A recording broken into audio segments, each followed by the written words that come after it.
안녕하십니까. 저는 국방부 근무지원단 소속 해군소령 노은결입니다. 바쁘신 와중에도 기자회견에 와주신 기자분들께 감사드립니다. 2024년 12월 3일 비상계엄이라는 초유의 상황을 경험하신 기자 여러분과 국민들께서 제 이야기를 믿어주실지 어떻게 받아들이실지 모르겠습니다. 저 하나만 연관된 문제였다면 조용히 침묵하고 넘어갔을 것입니다. 군인 신분이라 웬만하면 조용히 지나가는 게 좋을 거라는 생각도 했습니다. 하지만 제 아내와 딸을 해치겠다며 차마 입에 담지 못할 말로 협박을 해왔고 저와 제 가족에 대한 사찰이 이루어지고 있다는 사실을 알게 됐습니다. 저는 가장으로서 제 가족의 안전을 지키기 위하여 지금 이 자리에 섰습니다. 지금부터 제가 겪은 참담한 이야기를 말씀드리겠습니다. 저는 10월 23일 오후 1시경 서울 용산 국방부 영내 병영생활관 8층에서 저를 사찰하던 신원불상의 인력에게 폭행과 협박을 당했습니다. 그 결과 계단에서 떨어져 허리가 부러지는 사고를 당했습니다. 정확히는 요추 2번 골절 및 왼쪽 손목 골절 수술을 받았고 군 의무 조사를 통해 심신장애 등급 7급, 장애 보상 등급 3급, 상위 등급 6급으로 퇴역 대상이 되었지만 전역 부동의 및 계속 복무 신청을 해둔 상태이며 현재는 재활 치료 중에 있습니다. 당시 신원불상의 그 인원은 저에게 대통령에게 충성 맹세하지 않는 종북 불온 세력 빨갱이라고 하였고 저뿐만 아니라 가족에게도 협박을 하였는데 제가 보는 앞에서 제 와이프를 성폭행하고 이제 2돌 된 제 딸은 얼굴에 큰 상처를 내서 평생 후회하도록 만들겠다고 얘기를 하였습니다. 이 같은 모욕과 협박을 듣고 평생 침묵하면서 살 수 없다고 생각했습니다. 언제든 가족들에게 해를 끼칠지 모른다는 불안감에 시달리면서 계속 살 수는 없었습니다. 만에 하나 가족들에게 실제로 안 좋은 일이 일어난다면 그 죄책감을 감당할 자신이 없었습니다. 기자회견을 한다고 해서 문제가 해결될지 가족들을 더 위험하게 만드는 건 아닐지 두렵고 떨리지만 가족들을 생각하고 진실을 알리는 게 맞다고 생각해서 용기를 내서 이 자리에 섰습니다. 저는 2022년 1월부터 2023년 10월 말까지 약 22개월간 국방부 근무지원단 의장대대 해군의장대 대장으로 근무하였고 올해 7월 육아휴직을 신청해 현재는 휴직 상태입니다. 사찰을 받게 된 경위에 대해서 말씀드리겠습니다. 저는 국군의 날 외국 정상 방문 등 대통령실과 관련된 행사를 해왔습니다. 대통령실 1층에 들어서면 양쪽 벽면과 천장에 그림이 있었습니다. 그 그림을 보고 일반적이지 않다는 생각을 해왔습니다. 무속과 주술과 관련된 그림처럼 느껴졌고 행사 대기 중 경호처 소속으로 판단되는 인원들이 자기들끼리 말하길 김건희 여사가 그림을 구입했다. 그림이 매우 비싸다. 무술이나 주술적인 의미가 있다더라. 라고 말하는 걸 우연히 듣게 되었습니다. 이후로 저는 대통령실에 들어갔다가 이상한 얘기를 듣거나 하면 대통령실을 나와 저의 휴대전화에 보이스 녹음 형식으로 들은 내용을 녹음했습니다. 지나가면서 들었던 얘기를 옮긴 것에 불과하기 때문에 사실인지를 입증할 수는 없었습니다. 다만 훗날 의미 있는 기록이 될 수 있다는 생각에 일단 녹음을 하였습니다. 제가 사찰을 당하고 있다는 사실을 알게 된 건 올해 7월이었습니다. 저는 해군 관사인 바다마을 아파트에 살고 있습니다. 아파트 바로 옆에는 해군 호텔이 있는데 해병대 임성근 사단장이 올해 4월 해군 호텔에 방문한 걸 봤습니다. 저는 고 최수근 상병 사건에 크게 분노해왔습니다. 2돌 된 제 딸도 시험관 시술 실패를 거듭하다 3년 만에 어렵게 가졌습니다. 그렇기 때문에 최수근 상병 부모님의 마음이 어떨지 그 상실감과 아픔에 공감이 됐습니다. 또한 저 역시 장교이자 지휘관으로서 임성근 사단장이 법적, 도덕적 책임을 지지 않고 면피성 및 위중으로 보이는 발언들을 보며 분노했습니다. 저는 임성근 사단장의 모습을 본 이후 임 사단장 혹은 그와 비슷한 사람이 해군 호텔에 나타난 걸 보면 촬영을 하기 시작했습니다. 당장 어떻게 사용하겠다라는 생각보다 그가 모른다고 했던 사람을 만날 수도 있고 부인했던 사실이 나중에 드러날 수도 있다고 생각했습니다. 촬영한 사진은 차에 두고 다니던 태블릿 PC에 그때그때 옮겼습니다. 올해 7월에도 촬영을 하고 아파트 지하 주차장에서 태블릿 PC로 옮기고 있는데 어느새 남성 2명이 제 양옆으로 다가와서 저를 제압하고 태블릿 PC와 휴대전화를 가져갔습니다. 그들은 저한테 죽고 싶냐며 지금이라도 가족이 안전하고 싶다면 쓸데없는 행동을 멈추라고 경고했습니다. 처음 겪는 일에 많이 당황했습니다. 특히 가족을 해칠 수도 있다는 협박에 많이 두려웠습니다. 가족들에게 저로 인해 걱정을 끼치고 싶지 않았습니다. 이후로는 주변에 대한 관심을 끊고 사진을 찍는 등의 행동도 완전히 멈추고 아무 일도 없었던 것처럼 조용히 지냈습니다. 그러다 사건 전날인 10월 22일 가족들과 함께 영등포 타임스퀘어에 방문했었습니다. 화장실 칸에 들어가 있는데 누군가 화장실 문 밖에서 내일 12시 병영생활관 9층이라고 말했습니다. 듣는 순간 그들이라고 직감할 수 있었습니다. 당시는 각종 녹취나 폭로가 뉴스를 도배하던 상황이었습니다. 불쌍해 그 인원들도 제가 얼마나 알고 있는지 파악하려고 한다는 생각이 들었습니다. 저는 제 가족들이 사찰을 당하고 해코지를 당할지 모른다는 불안감에 시달려 왔습니다. 어떤 식으로든 그들과의 관계를 끝내야겠다는 생각으로 용산 국방부로 들어갔습니다.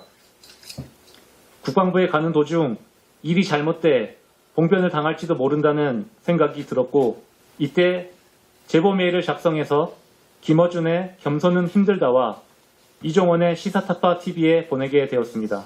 동문 행정안전실에서 출입 조치를 받아 병영생활관으로 곧장 갔습니다.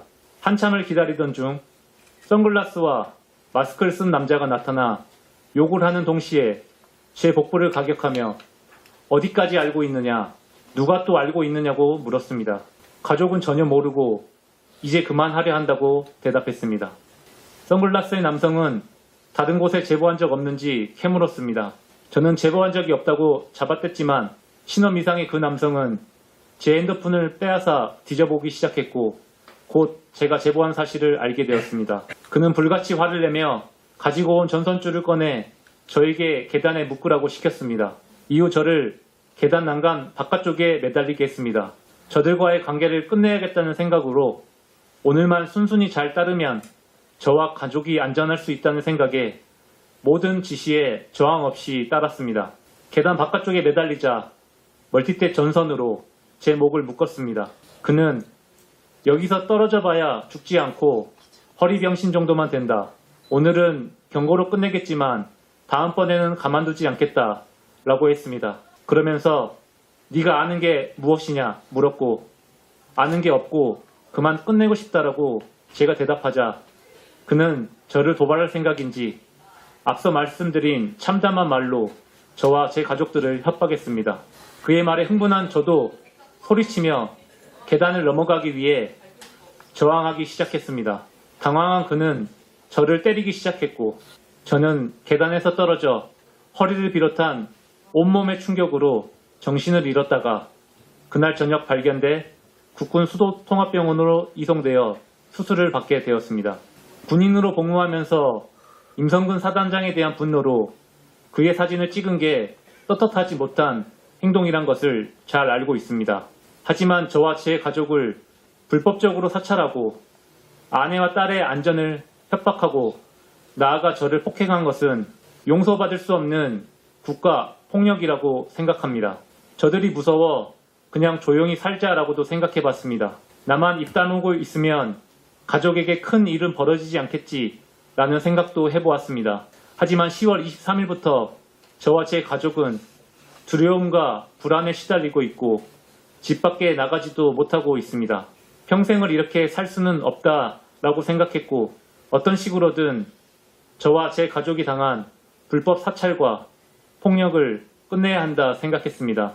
저에게 사건 당일 위해를 가한 그 인물에게 말하고 싶습니다. 지금이라도 자수하고 양심 고백을 하십시오. 당신도 나처럼 누군가를 상급자로 모시고 조직에 충성하는 부하일 테고 한 집안의 아들이자 누군가의 친구, 형제, 아버지일 것입니다. 올바르지 못한 지시와 판단으로 잘못을 저질렀다면 지금이라도 양심 고백을 통해 바로 잡으라는 이야기를 하고 싶습니다. 저의 사고에 대한 국방부의 조사가 시작되었고 저는 병영생활관 주변에 설치된 CCTV를 분석해 줄 것을 요청했습니다. 군 수사관들은 대통령실 경호처가 관할권을 가지고 있어 쉽지 않을 것이라고 했습니다. 대통령실 경호처에 요청드립니다. 군 수사에 협조해 주시기 바랍니다. 은밀히 이뤄진 사찰을 입증할 증거가 당장 저에게는 없습니다. 하지만 저는 14년간 복무해온 군인으로서 명예와 제 가족의 안전을 운명에 맡기고 이 자리에 섰습니다. 10월 23일 병영생활관에서 벌어졌던 국가폭력이 명백히 밝혀져 군대 내에서 저 같은 피해를 받는 군인이 없었으면 좋겠습니다. 또한 12월 3일 비상계엄 상황에 영문 없이 투입된 군인 상당수 역시 권력의 사유화와 사적 이익을 위해 도구처럼 사용된 국가폭력의 피해자라고 생각됩니다. 대한민국 국군은 그런 목적으로 이용되고자 군복을 명예롭게 여기고 고된 훈련을 묵묵히 받아온 것이 아닙니다. 더는 군인을 도구처럼 여기는 일이 없었으면 좋겠고 민간인 사찰로 인해 국민들의 추가적인 피해도 없었으면 합니다. 아울러 억울하게 희생당한 고 최수근 상병의 명예를 빕니다. 또한 유가족 분들에게도 애도를 표합니다.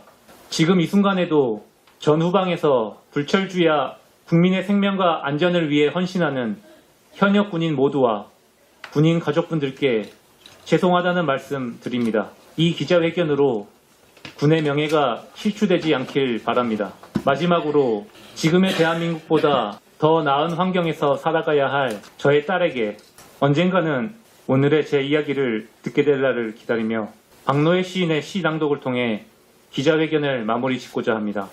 아이야, 박노해. 아이는 온 우주를 한껏 머금은 장엄한 존재. 아무도 모른다. 이 아이가 누구이고 왜 이곳에 왔고 그 무엇이 되어 어디로 나아갈지. 지금 작고 갓난해도 영원으로부터 온 아이는 이미 다 가지고 여기 왔으니 이 지구별 위를 잠시 동행하는 아이들에게 나는 한 사람의 좋은 벗이 되어주고 뜨거운 믿음의 침묵으로 눈물의 기도를 바칠 뿐이니 아이야 착하고 강하여라. 사랑이 많고 지혜로워라. 아름답고 생생하여라. 마음껏 뛰놀고 기뻐하고 감사하며 내 삶을 망치는 것들과 싸워가라. 언제까지나 내 마음 깊은 곳에 하늘빛과 힘이 끊이지 않기를. 내가 여기 와주어 감사하다. 사랑한다. 네, 이상입니다.